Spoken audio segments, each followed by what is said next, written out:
Hello and welcome to the Impostor Syndrome Network podcast, where everyone belongs, especially if you think you don't.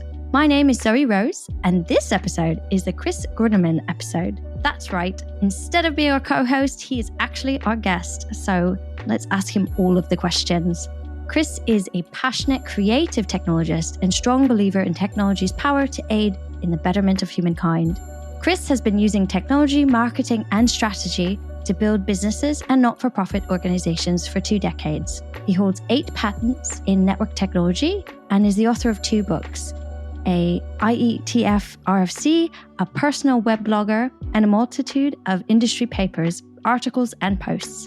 He's the co-founder and chief executive officer for Full Control, an interconnection automation company, as well as the co-founder of the Network Automation Forum.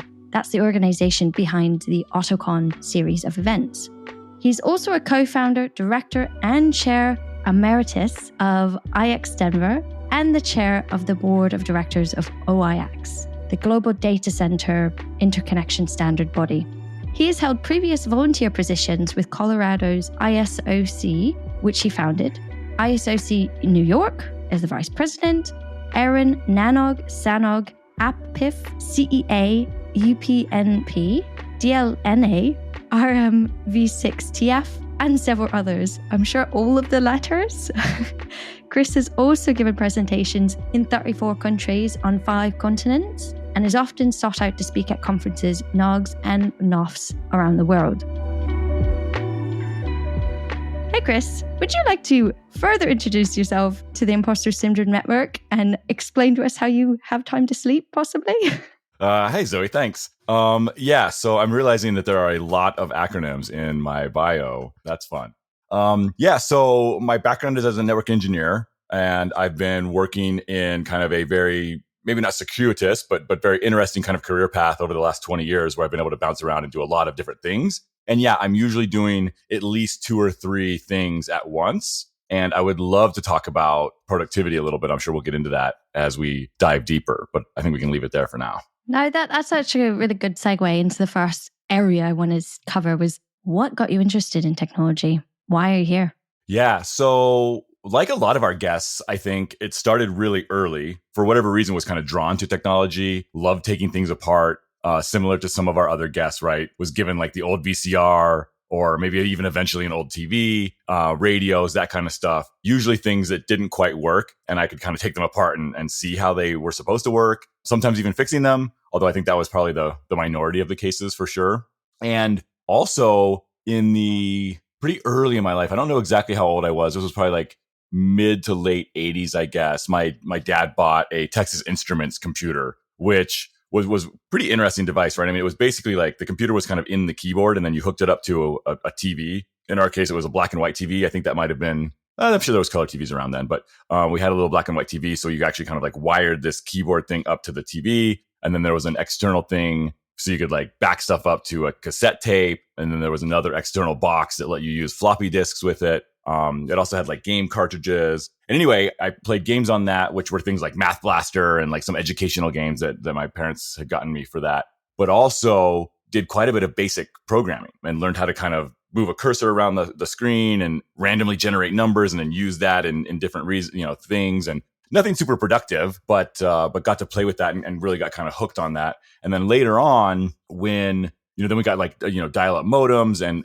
like a 386 PC, and got on Prodigy, and as soon as like we had connection to the internet and through Prodigy, I was immediately trying to figure out how do I get actually to the internet, like outside of Prodigy. I wanted to break through the walled garden there and actually find what was going on the real web. I just had this kind of innate sense of exploration, I guess. And I think that kind of drove a lot of that early curiosity. I like doing things for the first time. I like doing new things. And I like kind of being somewhat of a pioneer, which actually, when I was a kid, kind of made me sad because I felt like we had already discovered the whole globe. And I was like, well, where can I go be a pioneer, right? Like, I can't do like the Lewis and Clark thing and go follow a river to the other side of this continent that no one's ever done before. And I think what I've found is that there are different dimensions of exploration available. And within technology, there's lots of spaces that haven't been explored yet. And there's lots of things as we're pushing the envelope forward that we can do that are new and novel, and people have to go there and try them out. And so I think I've found a little bit of that in entrepreneurship as well. I like that. It's I have heard people say that, we've explored everything, we've learned everything. I mean, I do disagree because there are things we learn every day, but as a kid, you're looking at the world, everyone else seems to have figured it out. So I 100% understand why you would think that. I mean, as a kid, I'm 30s and I still think that, I'm getting close to telling people my age. But so I do understand where it was almost like feeling like you can't figure out more. But that's really cool that the internet, the box kind of brought that light to your eyes. I'm curious because you are, you work for yourself. So I imagine, does that kind of play a part with why you work for yourself? Yeah, definitely. I mean, I think there's a couple factors there. One is, and I don't know how to, there's a lot of times where I think I know the right thing to do. It's not always the thing that everyone else agrees is the right thing to do. And so just being able to try that out for myself and figure out actually concretely, am I right or wrong? I find much more rewarding than bringing up an idea, having it shot down by a committee, and then never getting to try and see. I'd rather be actually wrong than just be told not to try. So that's a big part of it, I think. Also, I find that I am very intrinsically motivated, very self-motivated. I don't need someone else to tell me what to do. I tend to enjoy deciding what the right thing to do is and then doing it. And so even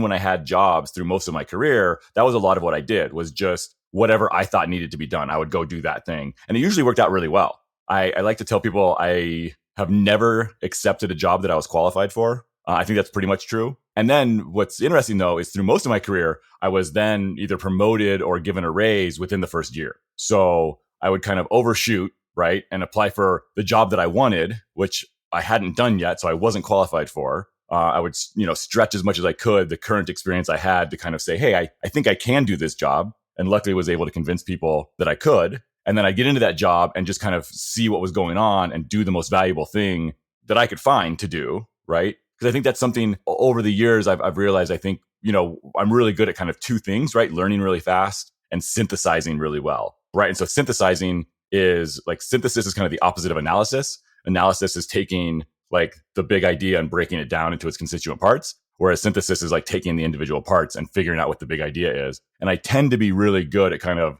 I don't know, I guess almost instinctively kind of seeing what's important in a conversation or in something somebody tells me or in what's going on around me, and kind of hone in on that stuff and then drive forward. And I think that's what's led me to be fairly successful in kind of taking these jobs that I sink or swim kind of situation where, okay, here, now do this job that you don't really know how to do. And then taking that kind of intrinsic motivation and that kind of heat-seeking ability to go to where the core of the crux of the matter is. And so anyway, the most freedom to do that is to be completely on my own, right? And so now I can do some consulting. I've started some businesses and really just kind of see a need, fill a need, really directly. Well, working with you in the last, 2 years now on this podcast, I think it's been very clear to me you're a very different personality than I am for good. This is a good thing because I'm one of those people that I'm similar in the sense of I need the autonomy. So I need to be able to do things in my way. Otherwise I get annoyed. So I get that. But whereas I'm okay, I've got this goal and I need to get there. You're well, this is what I want to achieve in a general sense. I'm going to get there this way, and you just kind of do it. And it's been like that for the podcast. And I've been shocked and impressed where it's just for the podcast, you're let's do a podcast. I'm all right. And then all of a sudden you have 50 million things set up. And I'm how did you do that? It's so impressive. So I can imagine that, yeah, your personality type is so different than mine, but it's brilliant watching it because we both are achieving things in very different ways, Maybe I shouldn't be self-employed then because I'm not like you. I don't know. I think there's different ways to achieve all kinds of things, though. That's true. That's true. But I think because you have so many different things you volunteer with, you've built many companies. What exactly does your day-to-day look like? What are you doing right now to give people a bit more context? Yeah, that's an interesting question. So, what do you do so it started out as an easy question to answer earlier in my career, right? I was a network engineer and that's what I did, right? I worked on networks. I helped build networks. That was easy. When it started getting hard to answer was when I got into the internet society. And maybe we'll talk about that more if we get into some career stuff. I'll try to stick to the answer of what am I doing right now. But it's continued to be hard kind of since then, gotten easier or harder through different jobs. And now I'm in a place where it is feels like a very complicated question again, because I do wear several hats, right? And that's part of how I work. I really kind of need that, I've found, to have different things to work on at the same time. Not exactly the same time, obviously, but roughly the same time. And so anyway, so right now, obviously the podcast is happening, and that's taken, a decent amount of time to kind of do which is some interesting tasks, right? It's, finding and scheduling with guests, right? So figuring out who we should talk to and then who's willing to talk to us, because not everybody wants to come share their life story on a podcast, surprisingly. There's several people we ask and they're like, no, I'm cool. Not going to do that. And that's fine. And then there's other people who do want to do it. And then you got to work with their schedules. Because again, a lot of these people we've interviewed are really successful and have very kind of demanding roles that they're in right now. And so finding time to even, break out an hour to record is part of the job there. So that's part of it, right? Just kind of that human interaction part of the podcast, as well as then like editing the transcripts and producing the social media posts. And so that's a lot of like stuff that's completely unrelated to network engineering at all. Kind of technology adjacent, but a lot of it's more kind of sales and marketing and project management type stuff, which is interesting. And I end up doing a lot of that stuff. So then, one of the other big things I'm working on right now is Network Automation Forum, which is, I have an awesome partner in that, just like I have an awesome partner in ISN with you, Zoe. So at NAF is Scott Robon. And we decided it was kind of the same thing, right? We started talking about this need for the community around network automation to come together. And we said, hey, let's start this conference. And then boom, we did it and we figured out how to pull it off. The first one was really scary, but that job is, again, kind of similarly technology adjacent. So now on that one, Scott handles most of the kind of vendor and sponsor relationships, which is great. So that I don't have that role. I don't wear that hat for that job or that company. But so what I do is a lot of the kind of arranging with speakers and figuring out the content and the agenda of the events. Obviously, Scott's involved in that as well. And we have an advisory board that does a ton of the heavy lifting, but just kind of keeping that communication going with people who want to speak at the event. And then there's always other pieces of that, right? Which again, Scott and I kind of share the responsibilities, but there's all this logistics around finding a hotel, signing a contract where you're not going to get, totally blown away with costs and things like that. And then making sure that all kind of comes together. There's all these pieces and parts of bringing, 400 people together to have this shared experience seamlessly, right? So again, a lot of like project management and coordination and working with people and things like that, which as I'm saying this, I'm realizing how insane this is, because I think, just like a lot of the other people we talk to on this podcast, I originally kind of gravitated towards technology to avoid other people. And now like 20 years later, my job has evolved into like, technology is a part of it, but it's a lot of people, which is wild. I was just saying, I'm just sitting here watching you, and obviously the guests can't see you, but it's just so funny because you're like, wait a minute, like, stop and think, this is a lot of people. Yeah.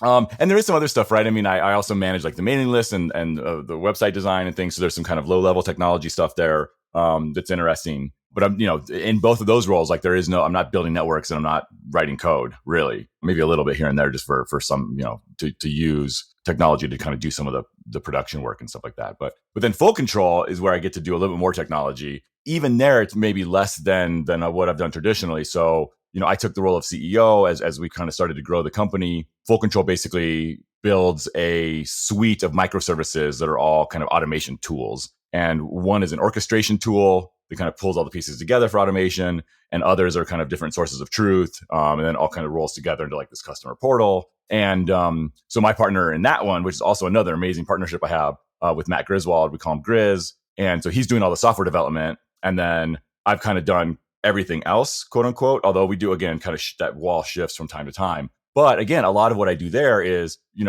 work with our, employees and contractors and make sure that kind of the team can work together, try to kind of look at the big picture and see kind of where we're going. I do dive in and work with the tools. I don't write much code, but I do kind of take the tools and use them and try them out with our customers and kind of get stuff deployed and working. But again, same thing, a lot of it's people stuff. So a lot of what I do is work with the customers kind of more in like a customer success role and make sure that they're getting what they need from our tools or from our people, making sure that our people are getting what they need from us, and doing a lot of that kind of like CEO, like management. And again, also some sales and marketing, right? I also do a lot of the blog posts, and Grizz and I still do, we're going out and putting out presentations because it's tools we're building. Almost all of them are open source. And so we want to go out and like make sure other people can use them if they want to for free as well. They don't have to work with us to use the tools we're putting out.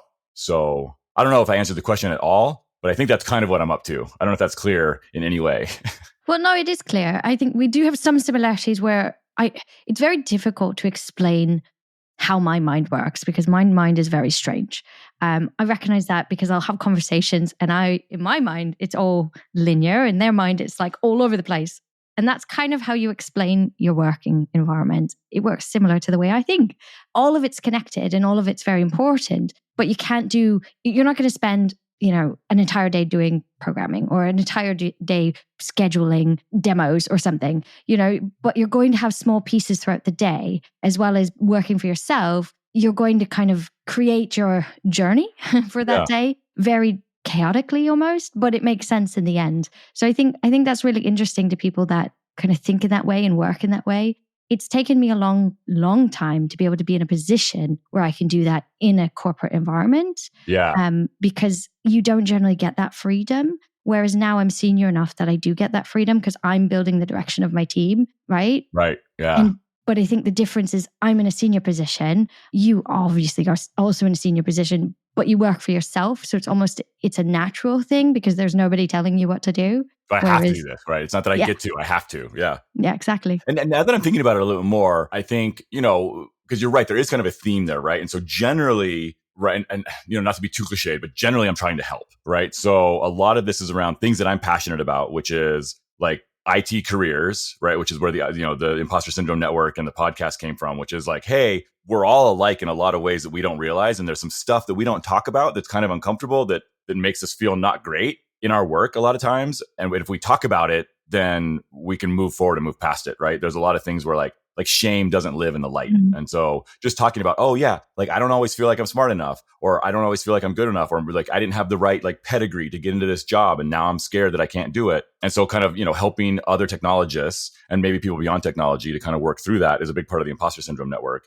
And then similarly, right, with a slightly different vein, right, Full Control was built because I think the industry has been struggling for a while to get network automation going, and there's some pieces and parts missing. And so we're building and publishing and pushing out those pieces and parts to kind of help the industry move forward, which is exactly the same impetus behind the Network Automation Forum, which is, hey, network automation is kind of grinding slowly forward. And if we pull people together to share their tools and share their experience, then we can all move forward. And so to me, it all kind of makes sense as one cohesive whole. And then within that, as you said, I'm kind of bouncing around like a ping pong ball inside of those things, figuring out, okay, what needs to happen now to make sure that all of this kind of continues to move forward and that everyone's actually getting what they need out of all these things we're doing, right?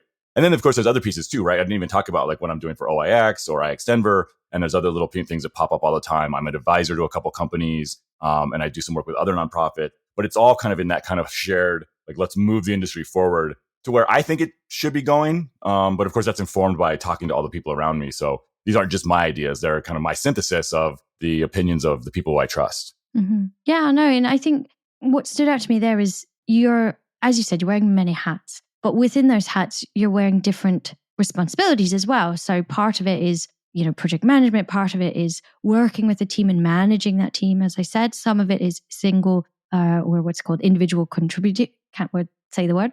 Individual contribution. Yes. So I'm interested in your thoughts about being a manager, being an individual contributor, being an influencer. I say that with quotes because I think that term is hilarious, but we're both part of the Tech Field Day delegates. So technically somebody has acknowledged that we are influencers. So I'm curious on your thoughts on those. Yeah, that is a really interesting dynamic, right? The kind of, management versus individual contributor path. And, I've been fairly lucky to kind of walk both for quite a while now, to some degree anyway, or at least bounce back and forth between the two. What I've found, and last year I took a contract role with a friend of mine's company who was contracting for another company. Anyway, it doesn't really matter, but I got to work on like really nuts and bolts, like really get my arms all the way into the mud and dirt of like building out some automation for a big service provider, and then it kind of had the whole project to like where I was working on it myself. Right? I didn't have a team. I was part of the team. I was on the front line actually doing the work, which I hadn't had that kind of, a year-long engagement of really digging in there and building something as big as this in quite a while. And it just reminded me of the joy of why I got into this in the first place. There's some really cool things when you're working as an individual contributor and when you're, at least for me, working on networks or working on security stuff where you're going in and actually building the configurations and building the code, right? Standing up Netbox and populating it or building the automation tools around that, all those things. And what that is there's this really defined sense of accomplishment. at least for me, right? There is, okay, I'm going to write this script that's going to import this data into this database, right? And you tweak it, and there's some trial and error, and you mess with it, and then eventually you get it right, and the data flows from the network devices into the database. Boom, and it works. And no one can tell you that it didn't work. You saw that it worked, and so you've done your job, right? And there's this very concrete sense of accomplishment that I really enjoy. That is not true in all of the other areas where you kind of have to work with people, right? So if you're doing marketing, if you're doing sales, if you're doing management, it's not as clear if you're actually doing a good job or if you're actually succeeding. It's not as clear cut, right? It's not like, oh, I clicked the button, my script ran, and it worked. It is, oh, I talked to this person and I think they feel better. Or, I talked to this person and I think they might want to like engage with us further, or they might want to partner, or whatever that case is, right? Humans are fuzzy and messy in a way that devices and configs and code is not. But at the same time,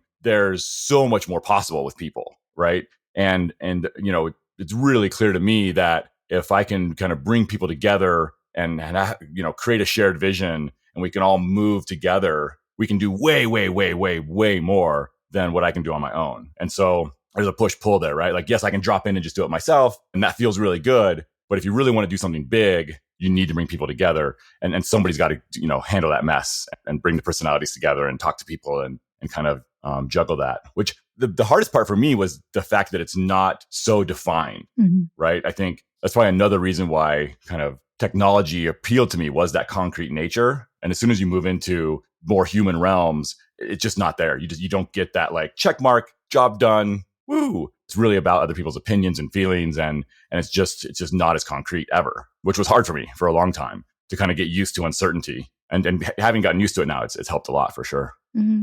And on that then, how do you, if you're in a situation where you are not sure of the direction, or in a relationship you're not sure if you're succeeding, how do you kind of reset yourself and get yourself either motivated again or align your direction better? Yeah. So there's a couple things there. So for me personally, right, and kind of like looking more internally at kind of like, am I happy in this situation? Is this working for me? My driving force is learning, right? I've actually like made up my own motto in Latin, which I don't know how to pronounce, but I think it's something like melius quam heri et cras iterum. But what that means is better than yesterday and again tomorrow, right? So that's kind of my driving, like that's my fuel, is like, I'm going to learn as much as I can in this life. And so that's one thing where like, if something's really going badly, I kind of like check in with myself, like, am I learning? And as long as I'm learning, then it's cool. We can get through this, right? That's more like internal facing. External facing, again, I try to, as you said, kind of like set these goals or these North Stars, or kind of know like at least generally where we're all trying to go, or at least where I think we should all try to go. And I've been wrong before too. And there's a whole nother aspect, right? Of like figuring out when you're wrong and being like, oh, that thing I've been telling you for the last 6 months. Yeah, forget all that. I'm a complete idiot. We're going this other way. Cause Josie's right. That happens too, which is an interesting feeling. Yeah. But being able to recognize that is key, and not letting your pride cloud your judgment. I think that's very important, and a skill in itself. For sure. And definitely for me, it's taken like years and years and years to develop, and it's still hard. The first step is recognizing it, because at first your ego and your pride like shields you in a way where you have this confirmation bias and you won't even admit to yourself that you're wrong. And then at least in my experience, then there's a point in your maturation as a human that you start to realize, oh, wait a minute, I was wrong. But it's really, really hard to admit that and to tell people that you've been like, because the thing is, right, about, at least for me, being a good leader is a lot about providing certainty, right? Like you've got to tell people, we're marching to that hill, right? Even if in the back of your mind, you're like, I have no idea where we're going, like you, it's hard. And sometimes it's better to tell everyone you don't know what you're doing. But a lot of times people just need to feel comfortable and safe, and, we'll figure it out, and you will. So you've got to provide that confidence. But then if you've provided this confidence, right, where you've told people for the last 3 days, we're marching up this hill, this is the right way to go. And then finally somebody's like, you know what, this is not the right way to go. It's really tough to be like, because you've really kind of hung part of yourself on this direction that you're going. And so, like I said, the first step is then being able to realize that you were wrong. The second step is like being able to admit that you were wrong, which is maybe even harder. After you've been able to admit it to yourself, you'll be able to admit it to everyone else. But what I find is it's only really hard like the first couple of times. And then you kind of like, well, that's not true. It depends. It can be hard all times. But yeah, but that's a big part of it. But I think it depends on the situation. Yeah. Like internally, like most of my career, I was a consultant. So I kind of base my answers off of being a consultant. Now I'm internally facing, but it's super weird to me, I'll be honest. And so I kind of still approach things as a consultant. And so external to my team, I'm like, okay, I have to put up this face of knowing everything and, and having all the answers. And sometimes I have to remind myself that that's just not possible. And it's okay to not have all the answers, But as a consultant, you're often, and you would probably face this a lot because you work for yourself. You are a consultant in every sense. So when you admit you don't know something, people can judge you harshly, especially when you're building that relationship in the initial phases. So it's not just that it's hard, but it can actually cause problems. So I think we have to be a little bit mindful of that when we're, criticizing ourselves for not admitting we don't know. And it's my ego. I can't get over it. Well, sometimes it actually does impact your job. And so admitting in a way that's still productive is important, I think. Right. Well, and that's an interesting piece too, because I think and again, we're kind of, there's all these different lines we're kind of crossing around here because there is, I think the kind of consulting relationship is slightly different, but related to like a leadership role. And so there's kind of, there are some pieces where in certain situations, different things are more important or less important in the way you approach things, right? And this kind of comes back to, I think, on the consultant side, which again, probably plays into the leadership side a little bit too, which is, the most famous answer from a consultant is, it depends. It depends. It depends. Because it does, and it always does. And I think that's actually useful if you start with, I don't know, right? So I think that's one of the keys is like, don't jump to that confidence before it's time. So yes, at some point you need to exude confidence and say, yes, this is what we're doing. This is the right way to go. And whether you're a consultant telling customers or you're a leader telling your team, at some point you do, I think, need to have that confidence. But it doesn't have to be the first thing you do, right? You can ask a lot of questions and talk about how it depends and get through the messy mud first and then come to a conclusion and then be confident about it, right? So I think that helps to mitigate that risk a little bit anyway. I mean, you still could end up at a place where you're wrong and have to admit it, but it's less likely if you've actually like asked maybe 5 times more questions than you thought you should have up front, right? Yeah. And it's situation specific as well. Like in designing, which you probably deal with a lot, is designing a solution for a customer or choosing the right solution for a customer. You have to ask a lot of questions, I would say. I caught myself there. But in the situation of an incident, you don't get the luxury of time. Right. So sometimes you have to make that confident question. You have to make the decision with confidence, reassure. I mean, it might be your senior leadership. It might be the board. It might be your customers. You have to make those decisions even in the case where you don't have all the answers. And that one's hard. That one's really hard because when you're wrong, you could have quite a significant impact. But the one thing that I've been told many times, and it's something that helps me deal with the frustration of being upset about things I've done in the past, is everybody says, hindsight is 2020, or, you made the decision with the information you had at the time. And so I think I used to get caught up a lot early in my career with feeling like, I made the wrong decision there, or, I should have done this wrong, or, when I broke this thing, I responded wrongly and I shouldn't have done that. But now I have a lot more awareness. I know the business better, so I can make educated guesses better now than I did it early in my career because I didn't know the business, I knew technology, right? So I think part of that growing and understanding and dealing with your own ego as well as admitting you're wrong, one, does also take context. So, it depends, but also for the situation, but also analyzing it and being able to grow from situations you've done not so best in the past. I think we have to give ourselves a little bit of credit because at the time that was the right decision you made, right? I agree 100%. I think that's a really, really good point, Zoe. And I think we do need to be gentle with ourselves. And a lot of that hindsight is, right, like, yeah, okay, I made this decision, something bad happened, and now you're like, oh, well, now I know I shouldn't have made that decision. But hold on, was there any possible way to know that, or do you know that now? Because I mean, that whole thing of like hindsight's 2020 is really interesting in that now that you've seen the outcome, of course you know what you should have done, but like you can't really judge yesterday Zoe on what today Zoe knows. I mean, yes, learn from it, but don't beat yourself up about it too much. Usually, yeah. And you know how I view it? I view it as like an incident autopsy view. You know how when you're investigating an incident, you have the timeline and you say, at this time, this happened. At this time, this happened without any emotion. Yeah. If you're not in forensics or not in incident response, you might not be realized, but you can't have emotion. You can't have opinions in these things. They have to be facts. you might think this is what caused it, but if you don't have a fact, you can only say a likelihood. You can't say this happened, because that's putting your opinion in.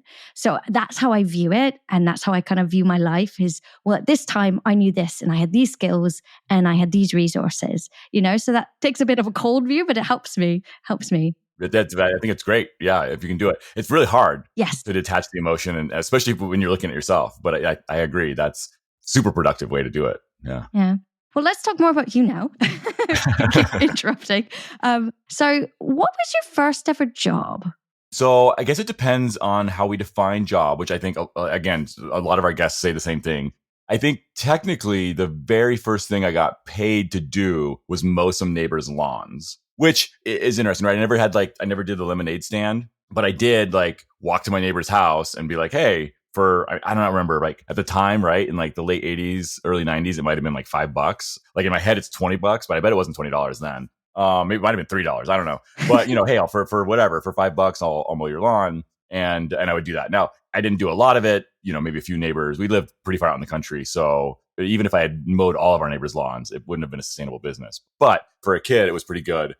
Just to kind of have that, a little bit of understanding of that. My parents were actually pretty good about some of these things. I think there's a few skills in life that at least in the US, our schools do not teach at all, completely avoid it, right? Like how does compound interest work? How does interest on a loan work? How do you balance a checkbook? Just kind of some of these basic, and a lot of it, a lot of stuff's around finances. Other stuff around maybe how do you do your laundry and maybe the more house chore stuff is a little different. But I learned a lot of that early on, right? How do you actually structure a life in full, right? How do you feed yourself? How do you clean yourself? How do you also take care of your financial well-being? And I think having that early experience of going out to mow lawns was interesting. Like a lot of people, right? My dad, if I ever asked him for money or if I told him I wanted something, he's like, well, better save your money, right? That was always the answer. And I learned about kind of interest and all that stuff. So anyways, that was my first job. Cool. I think first commercial thing. After that, as far as actual having a job and having an employer and getting a paycheck, I think it was landscaping, which was again more mowing lawns. But then that turned into actually I ended up designing and building sprinkler systems, irrigation systems for watering lawns. And that kind of got bigger and bigger. And I got pretty into that for a while. That's kind of like a network, isn't it? And then, of course, with that in the winter in Colorado, there's no lawns to mow and no sprinkler systems to build. So we would plow snow. So I drove a pickup truck with a plow on the front of it for a few winters as well.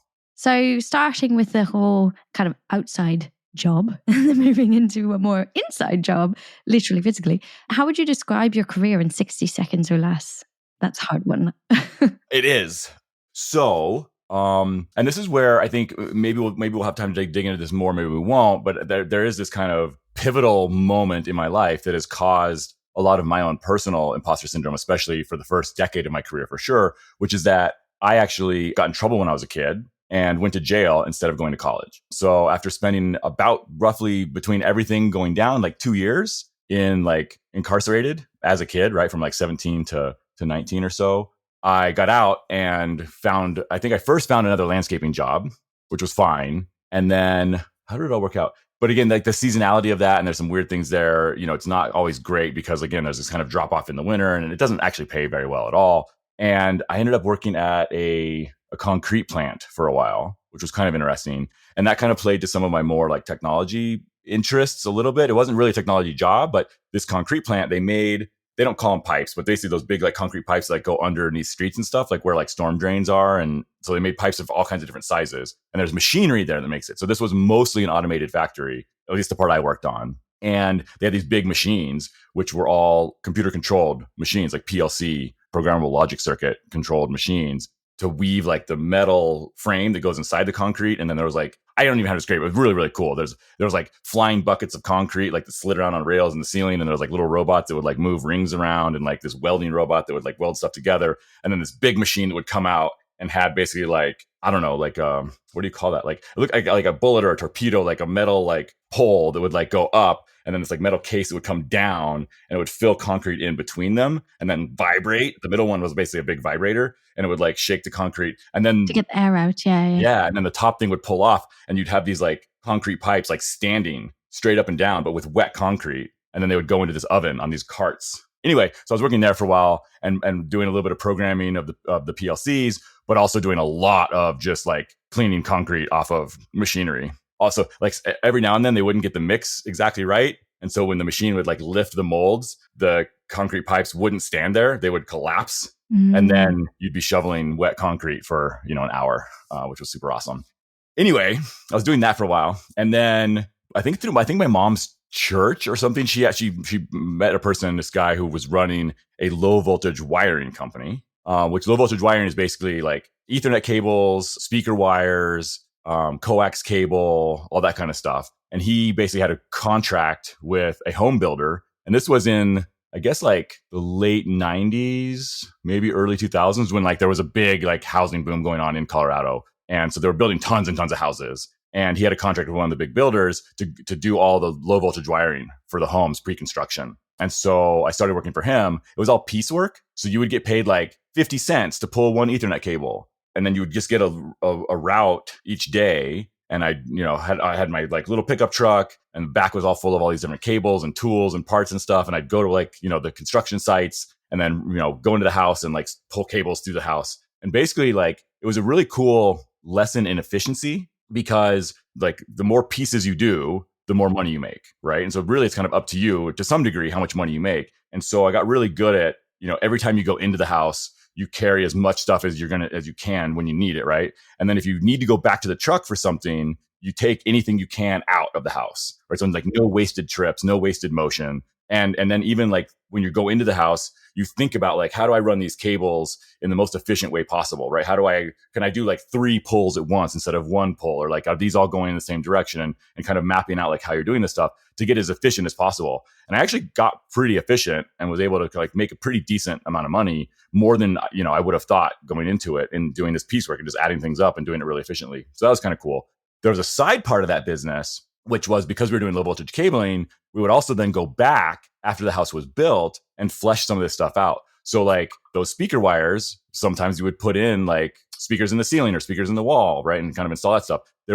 We'd also like do these like built-in vacuum systems, right? So where like there'd be like a big vacuum in the basement or in the garage, and then it had pipes that ran through all the whole house. And then instead of carrying a vacuum around the house, you just like plug a tube in and have just the head. And so we'd go install that stuff. But then also we'd install like cable TV, which that's easy. You just hook it up. But satellite, where you actually go hang the satellite dish and like point it and get them connected up for satellite television. And the reason that part is interesting is that then when that job stopped working out, I got another job with another satellite, like dish network installer company. And this second dish network installer company was working alongside of a wireless internet service provider. And they were kind of sharing an office, and they were kind of sharing customers. They were 2 separate companies, but they were kind of working together. So I got a job with the satellite TV company installing satellite dishes, which I did for a while, just going around hanging up dishes on people's houses and running coax through their walls and stuff. But like I said, at the same time, there was this WISP who was operating in the same space. And the satellite installer basically failed. They went out of business. They went bankrupt or whatever. But the guy who was running the WISP had seen me and kind of liked my work ethic and the way I was doing things. And so he brought me on. And about the same time he brought me on to the WISP, they fired their whole technical staff. And I had to figure out how to build networks, how to hang antennas from big towers, how to handle customer calls. Like basically I was running an ISP myself for a while. And then as our funding went up and down, like we would hire people and I'd run a team, and then we'd have to like lay people off, and I wouldn't. And that went on for a couple of years. But that was where I really got kind of trial by fire, like learned how to run a network and how to build a network and how ISPs work and how the internet works, and got really, really, really fascinated by the whole thing. And what's interesting too is we did it all on our own, meaning this was kind of pre-Quagga, pre-Zebra. Like there wasn't like open source routing packages out really at this time yet. This was like really early 2000s. There may have been something, but it was really early days. And so we didn't buy commercial routers. We actually built these like Linux bridging routers using just like Perl scripts and IP tables to like build our core routing system. And so that's how I kind of got introduced to networking, was like building it all from scratch, from code, which is kind of interesting because like now we kind of come full circle and we're actually going back to like building networks as code, which is pretty interesting, I think. So that's not my whole career, but that's kind of how I got into it. And maybe I'll stop there because that's a huge story already. But that was kind of where the bug bit me of like internet service providers and internet. And from there, it kind of blew up, where I just kind of pursued that more and more. I got deeper into it, started volunteering and figuring out how like the governance of the internet works, and all that stuff kind of blew up from there. Yeah, but that's interesting because we talked a bit in other episodes where you were very clear that you're not, you didn't go to school, you didn't get certifications, you're very self-taught, which is clear from this story. You are very self-taught, and I find that interesting because you did touch on how it did lead to a lot of imposter syndrome of not being good enough. One thing, I mean, I do share different story, different way in, but I did share similar ways of being self-taught and learning, and a lot of times I struggled with knowing I was good enough, I suppose, and feeling a sense of achievement in myself. I'm curious on how you kind of combat that, especially as you now are again working for yourself. How do you feel like you're good enough, and how do you kind of remind yourself or maybe reassure yourself you're achieving what you want to achieve? Yeah, that's a really good question. I think, for me, it's gone through several waves. When I was, fresh out of jail, living in a trailer park in like a not great part of Denver, raising like a newborn son with my wife at the time and working landscaping and coming home, after like 10, 12-hour days of being out in the mud, just like covered and showering that off. There was a lot of times where I had some like major, like existential, like, whoa, what is going on with my life? Like, this is not the life that I had laid out for myself as a kid, right? At all. The life I imagined for myself. And part of what I thought about then was just like, okay, but I am out here working. I'm out here earning money. The kids I went to high school with are right now going to college. And so like I had this like almost like internal like scorecard or like race board, or I don't know what you call it, right? But I was like, okay, like because they're still in college, they're not even starting their careers yet. I was doing math in my head, right? Not real math, but like figuring out like, okay, like, but I'm kind of actually ahead of them because I'm actually out working and kind of building a career. And that was kind of a self-justification scheme I had. Further along in kind of once I got to like this company, which was called Hometown Access and then WaveMax, right? That ISP. I knew I didn't know anything. I was pretty open about the fact that like I didn't really know what I was doing. Well, kind of open, I guess. But like there was a piece of it which was just there. It was more about like, this needs to get done.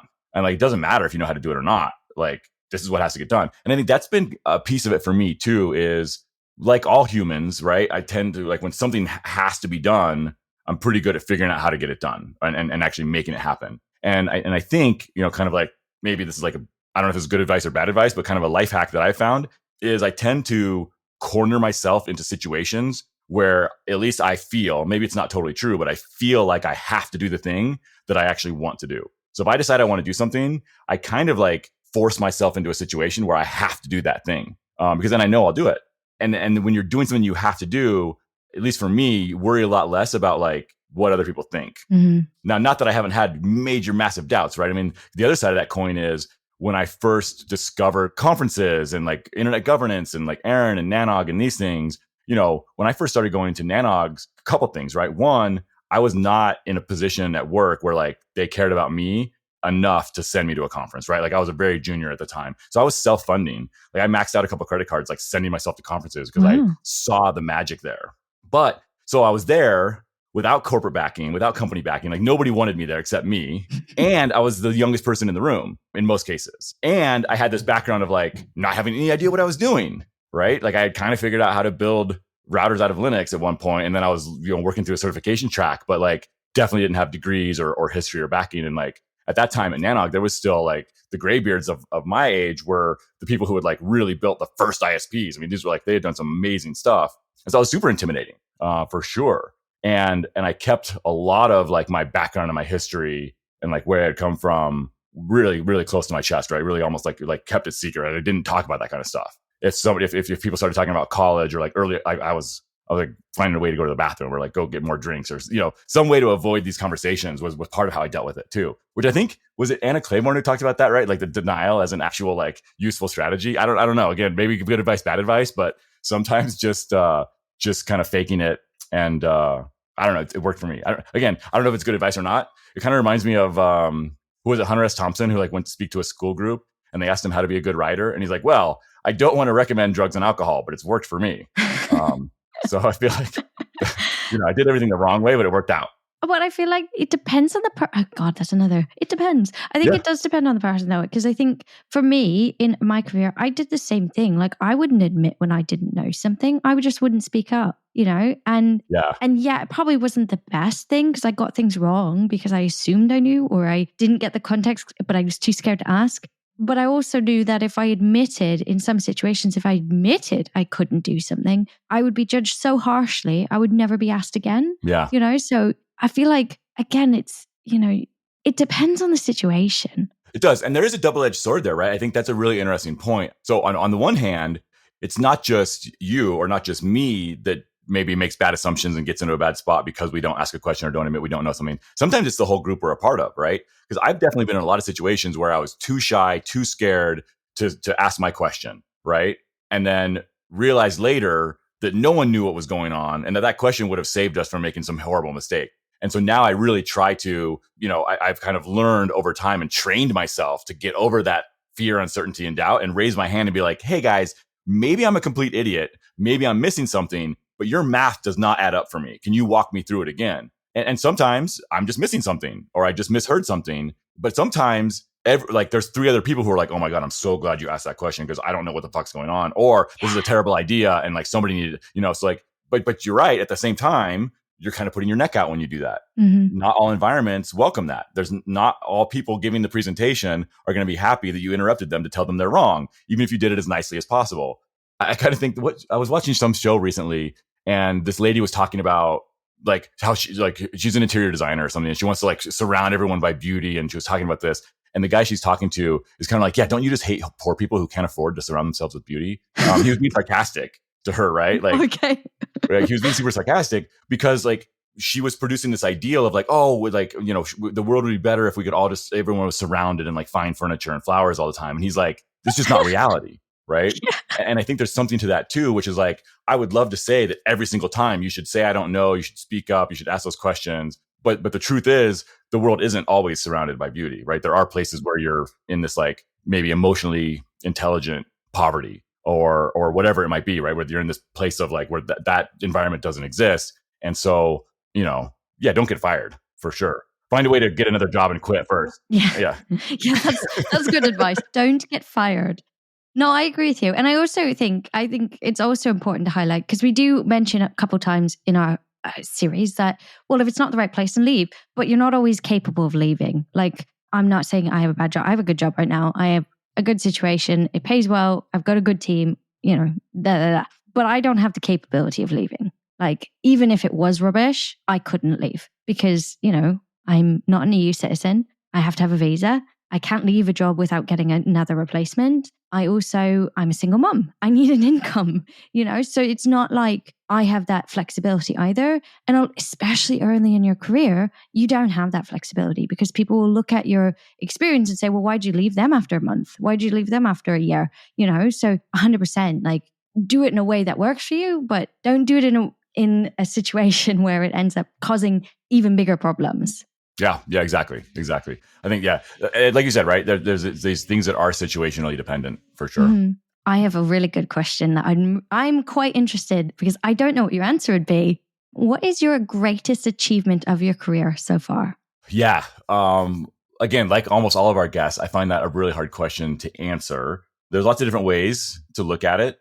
I know that, rolling all the way back to, what was it, like 2007 or so, when I got my JNCIP and then my JNCIE, which at the time they were both lab exams. That felt like a pinnacle of like technological achievement, right? Like that was something that was out of reach for a while. And then actually doing it felt amazing. It's a really cool personal accomplishment to like overcome like an academic kind of challenge like that for sure. So that felt really good. Now, but as far as like how much did that matter in the course of my life, I don't know. It felt really good. It definitely made me a better engineer to have gone through it. More recently, I think, even just like finally having the strength and courage to like quit a job and say, I'm on my own now. Like, it's all up to me. I'm going to be a consultant and I'm not going to have a regular paycheck and I've got to like figure out how to do this on my own. That was a big achievement to have done that and had it work out. Right now I've been, I haven't had a like W-2, like real employer kind of, like job. I haven't had a job in at least 3 years now, a little bit longer than 3 years now, which feels like a pretty cool accomplishment. It's something that I really always wanted. all the way back from that first job at Hometown Access / Wavemax, where we were building that WISP, that was such a small company. It was just like a couple of investors and then like me and like a project manager, executive assistant lady, and then like a few people we hired over time and got rid of. But it was really, really small. And so I saw like the nuts and bolts of like small business and entrepreneurship right up close. And I loved it. I really like, even though it was painful and sucked almost every day, that's something about it like really attracted me and I loved it. And I wanted that back. I wanted to like run a business and be in that. And it never really happened. And so now having made it happen, finally coming back around to that and saying, okay, no, I'm doing this. I've learned all the skills I need. I've got the confidence. I've got the ability to do this, and doing it felt really good. But honestly, I think greatest achievement right now, if I was weighing everything up, I think is Network Automation Forum and the AutoCon events. And the reason is it's very clear to me, especially after, as we're recording this, the AutoCon 1, our second event, because we indexed to 0, obviously. AutoCon 1 in Amsterdam just happened last week. It really, really, really hit me that this thing is bigger than me. Like what Scott and I kind of, we planted the seed and we poured some water on it and we've tended the garden, but what has grown is beyond us, right? This is definitely something that like, I feel like I helped create that's bigger than me. And I don't know how to explain that feeling. It's really amazing. Part of it's terrifying because this thing that you created is now its own thing that you can no longer control. Like it's like, because that's part of what bigger than me means, right? It's like, I'm no longer in charge. I'm still the shepherd. I'm still kind of, stewarding this thing. I'm going to pick the weeds, but it has a life of its own and it's going to grow and continue without me regardless. And that's a really, really cool feeling for sure. Mm-hmm. Well, all three of those things, if you come back to, being young, fresh out of jail, in a life that you were like, how did I get here? It 100% makes sense that those are your achievements that are like really stand out. It's, having somebody else externally validating that you are good at what you're doing, passing those exams, being able to quit your job and sustain yourself. Because quitting your job and working for yourself for the first year, you could do that. But to last 3 years and still be able to feed yourself and, support your family, that's really like, that's actually a sense of achievement. That's actually something that you can, okay, this is succeeding. And then be able to build this AutoCon. I'm still sad I couldn't see you because you were like 30 minutes away from me, but whatever. But that's okay. But it makes sense that you would go from being like, oh, how did I end up here, to being like, wow, how did I end up here? And now it's actually building it more. And it fits within your goal of, building something that solves problems for other people, helps other people. I think that's really cool. And it makes sense. Yeah. If I can, I know you're not asking a question, but I have one. I'm going to answer one that you're not asking. No, answer one. Yeah, definitely. As you were talking through that, I think, because you talked about something you said really triggered me to think about this, which is like that. I forget what you said, but anyway, like there's this thought I've had in the past, this, like, how did I get here? That thing you said something about like, kind of, how did I get here? Where, kind of thing. So the year I turned 30, my dad passed away and he was 59. It was like a couple weeks before his 60th birthday and it was pancreatic cancer. So like we found out he was sick and then he was dead. Like it wasn't quite days, but definitely weeks. It was really, really fast. Mm-hmm. That same year I got divorced. I changed jobs very drastically. That was the same year I changed from working for an ISP to moving to Cable Labs, which is a think tank. So I changed from like building stuff to like creating stuff, which was pretty interesting. So I also had a really, really good friend of mine who passed away and essentially committed suicide because he was dealing with MS and it was getting really bad. And he just decided to check out. Another person we worked with committed suicide. So kind of a big year for me. Like the year I turned 30 was this huge year. It was also kind of this awakening. And I think, is it Talking Heads? I'm going to screw it up. Music lovers are going to hate me. But there's a song where the guy's like, he's talking about driving his big fancy car and living with his beautiful wife. And he's like, but then, you wake up one day and you're like, this isn't my big fancy car. This isn't my beautiful life or wife. Like, this isn't like whose life am I living? And I definitely had that happen to me when I was 30. And I've kind of really didn't change course too drastically, but definitely have been more intentional about building the life I want from there. Now, what's interesting is that, like I said, basically like me and my ex-wife, my kid's mom, got pregnant and had our first son like pretty quickly after I got out of jail. And then basically for those next 10 years, for my whole 20s, I was just trying to figure out how to make more money. And that may sound really terrible, but where we started was, okay, do we buy food? Do we put gas in the car? Or do we buy diapers? Because all three is not an option. right? I mean, we were really struggling for the first few years. And so for my whole 20s, it was just like, how do I find a better job, work my way up in this job, whatever I need to do to like increase my income so that I can actually like feel confident about caring for this family.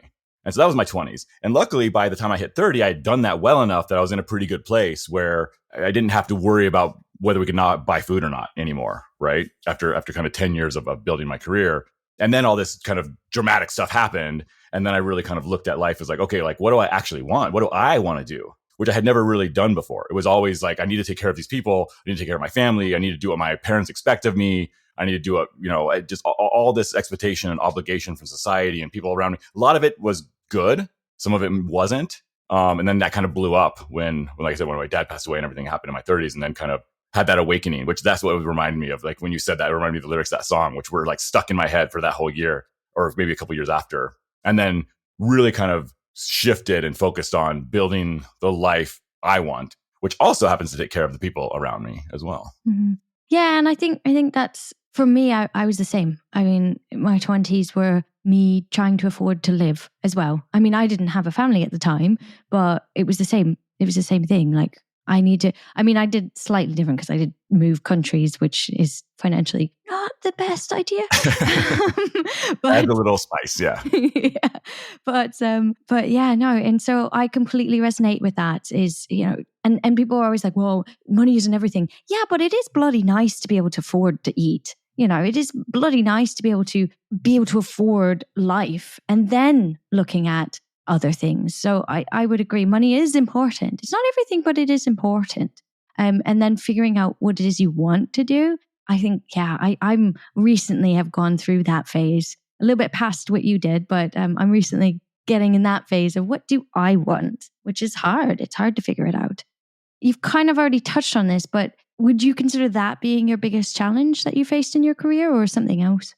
No, I think that if I'm being totally honest with myself and apparently with everyone, the biggest challenge I faced in my career is me. Interesting. I think that the more I've focused on myself and my own personal growth, the better everything else has worked. And the better I've been able to be a employee or employer or friend or brother or father. Like everything gets easier the more I've kind of worked on myself. And what I mean is, a lot of what I've done in my career was really focus on how do I make myself the most productive thing possible? How do I get the most work done? How do I get stuff done faster and harder and bigger so that I can just, again, follow these goals, right? And originally it was kind of survival. After that, it was just like, I want to kind of pay it forward, pay it back, contribute, whatever. I just have this desire to like output. Mm-hmm. And early on in my career, that definitely manifested in some really weird ways where,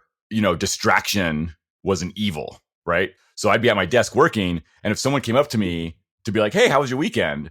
It would make me mad. I would get angry because they're interrupting me and I got work to do. Like, why are we talking about stuff that has this doesn't matter. Like, get away. Like I've got stuff to do. Like, this is not important. And I would be rude to people and shut people down. Right. And then they stopped coming to talk to me about their weekends, which at the time was the goal, but definitely long-term, like not really the best way to like live your life in an enjoyable, happy fashion. Right. And a lot of kind of things like that, right? Like just kind of figuring out my quirks where like there are things that, and a lot of it's around anger, to be honest, right? A lot of it is like, oh, you're not doing that right. Like, here's how you do it right.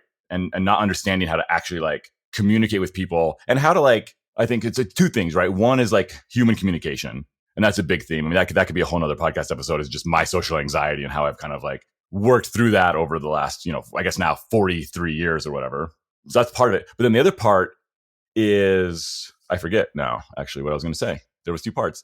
Communication is part of it. But the way you've explained this is very much emotional intelligence. And it's hilarious to me because in my career, and I'm generalizing here, so I apologize to everyone because this is generalization and it is not fair to everyone. But in my career, a lot of the times I've noticed women are forced to build their emotional intelligence so that they can fit into a professional atmosphere. Men don't seem to have to build that as effectively. And the ones that I have, and again, like I said, I am generalizing, but the people that I've worked the best with have high emotional intelligence. And so I feel like what you're describing is the way you're able to be more effective, have more happiness in your job, in your life, is you focused a lot on building your emotional intelligence and identifying what you truly want, but also how to relate to people. That is exactly right. That was the second piece. For sure. 100%. So like communication was part of it and like the social anxiety stuff. But then yes, 100% the emotions. And what I was going to say is I think that, and again, I don't want to blame anybody, right? I'm not saying this is my dad's fault or like society's fault or anything. It was, a lot of it was my own self-internalizing stuff. But like, for example, when I was growing up, me and my dad, one of the things me and my dad did together was watch Star Trek: The Next Generation. Watched a lot of Star Trek, and almost all of it watched with my dad. And I identified most with Data. I wanted to be like the emotionless, like effective thing, right? And what happened is, I think that whatever that desire was, I don't know where that came from exactly, but that then combined with, this kind of like more traditional man's man upbringing, anger became like the only available emotion for me. Yes, that's what I was wanting to bring up, is what you were talking about, it's the emotional intelligence, but men are always taught anger is like what's allowed, and that's so unfair. Yeah. So if I got sad, if I got scared, sometimes if I got happy, right? It all came out as anger. So you're 100% right. Building that emotional intelligence, which has been hard and has taken years and years and years of reading, of talking to people, of, I've added all kinds of practices to my life. I have a gratitude journal, and every night before I go to bed, I write down the things that I'm most grateful for that day, which like that is like that practice over years. Like at first it was just a weird thing I had to do and like force myself to remember to do. And now it's like this beautiful part of my day. And it actually like, I think really has opened up that emotional intelligence, right?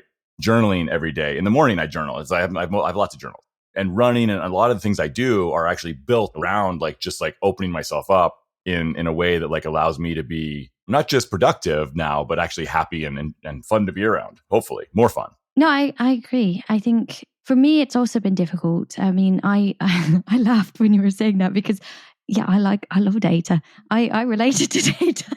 I didn't like emotion and I didn't understand it. I actually just had a chat with my team yesterday where we were talking about career inspirations. And I talked about how much I love fantasy novels because it gave you both perspectives. It gave you what was happening in the scene and it gave you the person's internal thoughts. And I felt like that taught me how to socialize with people. Again, that probably is why I'm so weird, because I learned to socialize through fantasy. But anyway, but yeah, it was like forcing myself to understand my own emotions and connections with people. I'm still rubbish at it, to be clear. I still need a lot of work, but it's that continuous work on trying to figure it out and trying to relate. I think it makes you better out in your job. At everything. Yeah. It makes you better a person, better at your job, better at everything. Yeah, I agree. And I think that what's interesting there too is I think when I kind of started on that journey, or maybe not, for a long time, I tried to understand other people. And that definitely helped me to an extent. But when I realized that I needed to understand my own emotions, right? And that's something you just said that kind of, once I started like looking inside to myself and being like, oh, like I have all these emotions too. Like all this stuff that I've been trying to figure out in other people, it's going on in me. I've just kind of repressed it or ignored it or whatever. Mm-hmm. And so I think turning inwards, at least for me, right, there was a big stepping stone or like gateway or whatever forward in that, where like, oh, okay, like that helped me instead of forcing myself to try to understand other people, once I understood myself a little better, the other part became easier, right? And not that you have to, can only do one or the other, but yeah. Yeah, no, it makes sense.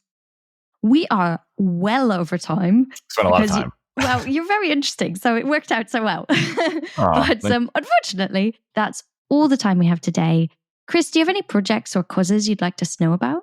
Yeah, we've already talked about it. The big one I think is Network Automation Forum, which right now is focused on these AutoCon events, but we're looking at other ways to support the community. So if you're interested in network engineering at all, and especially network automation, I think take a look over there. It's networkautomation.forum. There's some cool stuff. And then obviously also my kind of pet project with Full Control, the software that Grizz and his team have put together is amazing. And so if you've got automation use cases, especially around interconnection and kind of edge routing, edge networks, take a look, fullctl.com.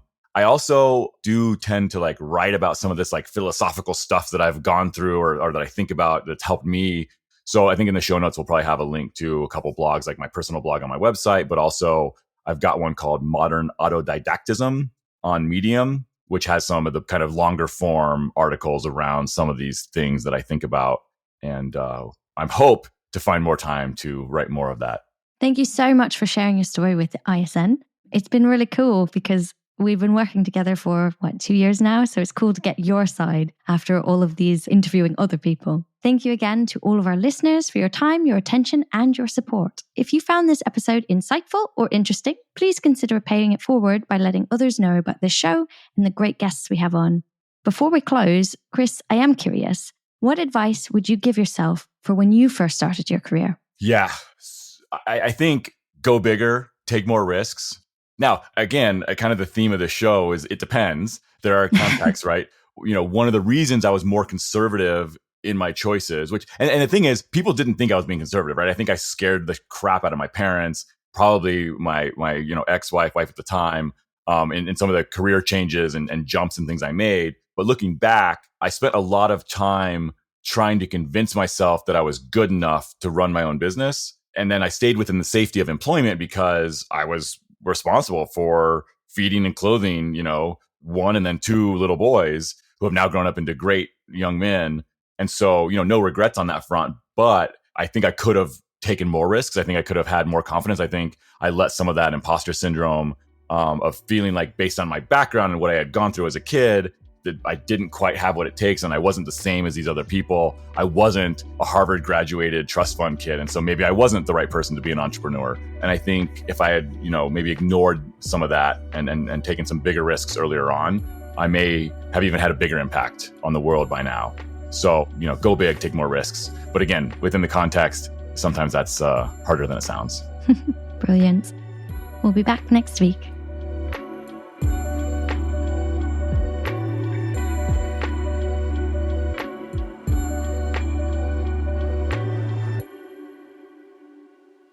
Your surname is Grundemann, not Grundemann, Grundemann? Grundemann, yeah. Grundemann. Only one R.